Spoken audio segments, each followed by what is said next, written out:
sponsored by Democratic State Representatives Anita Somani, an OBGYN from Dublin, and Tristan Rader of Lakewood. The whole entire point of this bill is to call out the hypocrisy of particularly the state legislature when they bring forward bills to regulate women's bodies. Now, there are exceptions to the proposed law, which include sperm donation, contraception, and members of the LGBTQ community. Men face a maximum $10,000 fine after the third offense if they have sex with a woman without the intention of conceiving a child. Men have the same rights no matter where they go in the country. Women have rights based on where they live. It just misses the most basic biological facts and leans in towards middle school humor. Austin Beigel with End Abortion Ohio calls the proposal disrespectful to the pro-life community and a waste of state resources. They have to review it when they file it.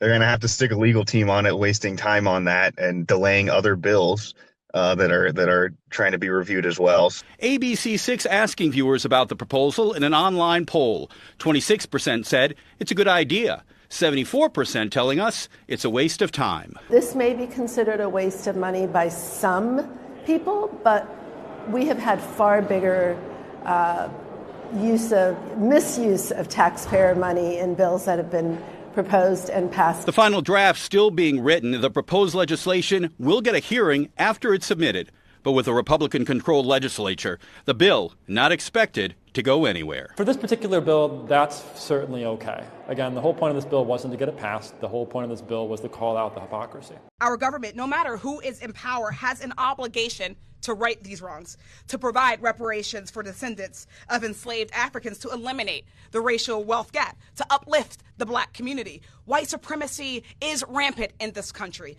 Just look at the current administration and our own legislative body. They have contributed to the social and economic harms, to racial terror black folks have experienced in this country. Now, more than ever, we must acknowledge and repair those harms. Yesterday, I met with a manufacturing company, but they also are engaged in getting young people more engaged in manufacturing. So I asked them, so how many of those students that are signing up and want to do this, how many are women?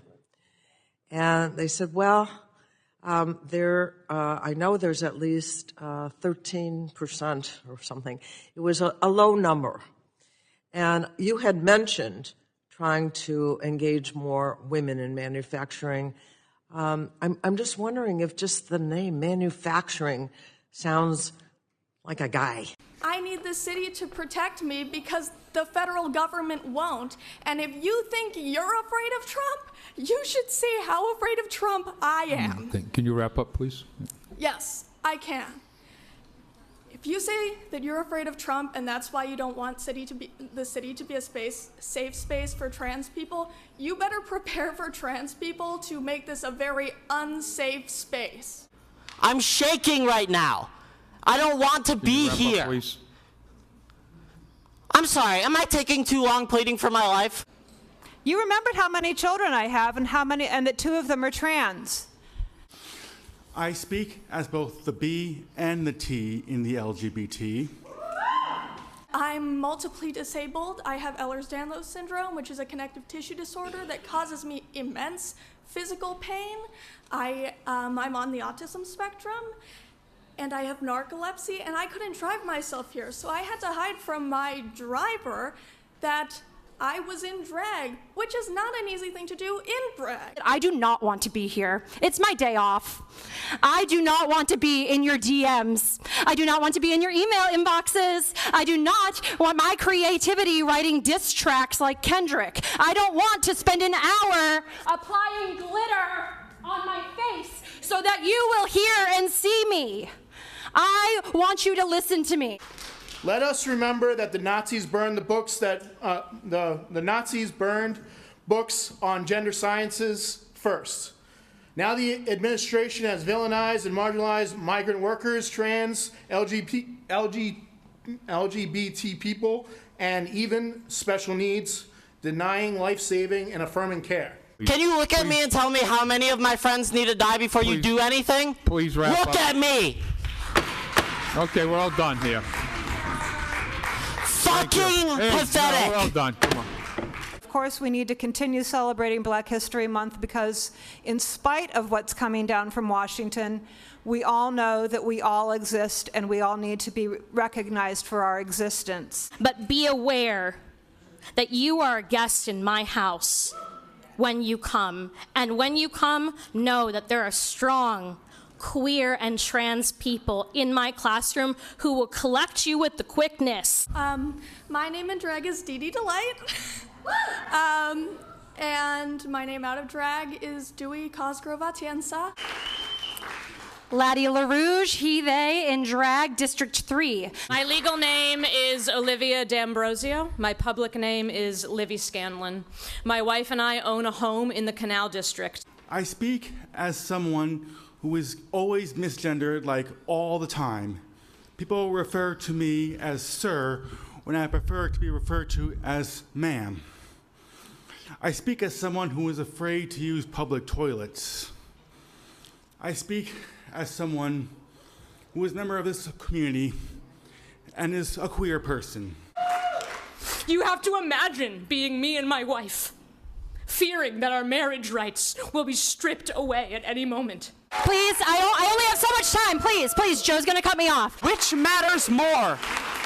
Covering the legal fees of systemic police brutality or protecting the lives of queer people in our community? How many lives have to be lost before you consider fighting back against fascism and corruption? Now is the time to say that if federal money relies on the dehumanization of trans people, that we don't want your goddamn money. I get that some of you care more about easy funding than trans lives and don't mind Nazis for some whatever reason, but Normally I would say good evening, but through the chair I will only impart my sour grapes. It's an extremely emotional and taxing thing to stand up here as someone as part of the trans and gender diverse community. My name is Katie. I'm from District 5, and I'm speaking in support of agenda items 10B and 14B. Right now in our country, Trump is threatening the trans and gender diverse community. Noticing people here are trying to control the rights of others, and that's not right. We should make Worcester a sanctuary city for trans people. Everybody deserves to feel safe, and everybody needs to feel safe. I've lived here for 4 years, and there hasn't really been any changes in how people feel safe in the city. My birthday is this Saturday, and all I want is peace and for you to vote yes. Please don't let me down for my birthday. There's a lot of queer people that I love, and to Candy Carlson, you should know to never call someone I'm 7 and I know better. The kids are watching and we're ready to vote you out.